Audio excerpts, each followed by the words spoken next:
आणि बटाटा शिजून झाल्यानंतर स्मॅशरच्या सहाय्याने स्मॅश करून घेऊ। या स्मॅश केलेल्या बॅटरमध्येच मी घरी बनवलेले हे पनीर घालून घेतले आहे। आता हे बॅटर अगदी अर्धा चमचा तेलामध्ये किंवा तुम्ही इथे तूपही वापरू शकता, त्यामध्ये आपण हे सर्व परतून घ्यायचं आहे। किचन किंग मसाला मी इथे अर्धा चमचा वापरलेला आहे। चवीप्रमाणे मीठ आणि चटणी घालून घेतले आहे।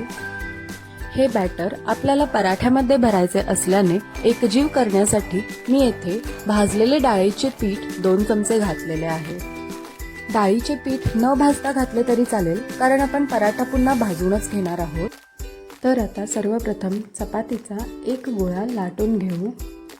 आपण चपाती करताना जितके पातळ चपाती लाटतो त्याप्रमाणेच हा गोळा लाटून घ्यायचा आहे।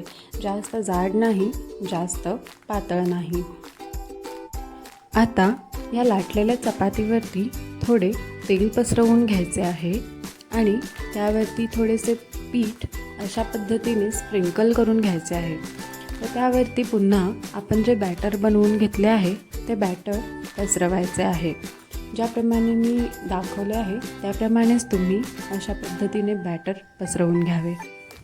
पराठ्याचे बॅटर बनवताना मी कोथिंबीर घालायला विसरले होते, त्यामुळे मी बारीक चिरलेली कोथिंबीर अशा प्रकारे पराठ्याच्या बॅटरच्या भोवतीने घालत आहे। त्यामुळे पराठा अगदी रंगीत सुंदरही दिसू लागलेला आहे। तर तुम्ही बॅटर बनवतानाच त्यामध्ये कोथिंबीर घालू शकता किंवा मी जशी याप्रमाणे घातली आहे त्याप्रमाणे सुद्धा घालू शकता। तर पाहू शकता किती सुंदर असा पराठा आपला दिसू लागलेला आहे। यानंतर अशा पद्धतीने पराठा रोल करून घ्यायचा आहे। आपण मिनी पराठा किंवा मिनी पराठा बाईट बनवत आहे, त्यासाठी हा जो रोल आहे त्याला अशा पद्धतीने चाकूने छोटे छोटे पीसेस करून घ्यायचे आहेत।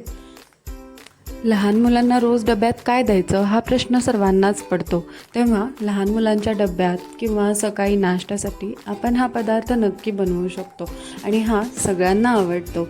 मिनी पराठा, मिनी बाईट हे अगदी छोटे छोटे पराठ्याचाच प्रकार आहे। तर पाहू शकता आपले पीसेस तयार झालेले आहेत।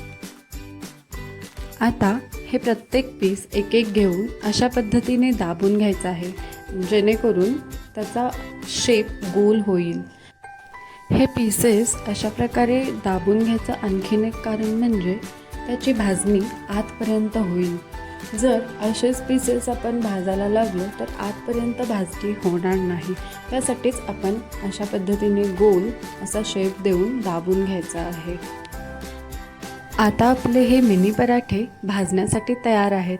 तर तव्यावरती थोडंसं तेल घालून अगदी शॅलो फ्राय करून घ्यायचं आहे। पहा किती सुंदर दिसतानाही दिसत आहेत हे पराठे। तुम्हाला क्रिस्पी आवडत असेल तर क्रिस्पी भाजू शकता। अशा प्रकारे मी क्रिस्पी भाजून घेतलेले आहेत। पाहू शकता किती सुंदर दिसत आहेत, खायलाही एकदम सुंदर चविष्ट झालेले आहेत। आता हे मी सॉससोबत सर्व करत आहे। पहा प्लेटमध्ये तर किती सुंदर दिसत आहेत अजूनच। तर करून बघा आणि मला सांगा कसे झाले ते मिनी पराठे।